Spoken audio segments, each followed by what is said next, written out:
في يوم 13 نوفمبر 1974 في بيت صغير في شارع أوشن أفنيو بضاحية هادية اسمها أميتيفيل، نيويورك، حصلت جريمة بشعة هزت أمريكا كلها.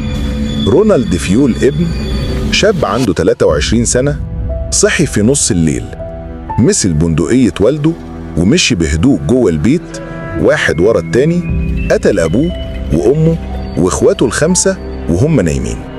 6 جثث في ليلة واحدة. لكن الغريب إن مفيش أي حد حاول يهرب أو حتى قام من نومه. كلهم كانوا نايمين في نفس الوضعية، كأن في قوة خفية شلتهم وما خلتش حد يقاوم. بعد الجريمة الناس اتكلموا إن رونالد كان بيسمع أصوات في دماغه، أصوات بتقوله يقتل. وبعض الجيران حلفوا إنهم شافوا البيت منور فجأة بوميض غريب قبل وقت الجريمة. البيت اتباع بعد فترة لعيلة جديدة اسمها لوتس، ومن أول يوم ليهم بدأت الحاجات الغريبة. صوت خطوات تقيلة في السلم مع إن مفيش حد نازل ولا طالع. الأبواب بتتقفل وتتفتح لوحدها. ريحة كريهة زي الكبريت والدم كانت بتظهر فجأة.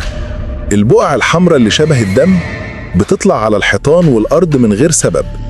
الأب جورج لوتس بدأ يتغير، فجأة يبقى عصبي وعنيف مع مراته وأولاده. كان بيصحى كل يوم الساعة 3:15 فجراً، وده نفس التوقيت اللي حصلت فيه الجريمة.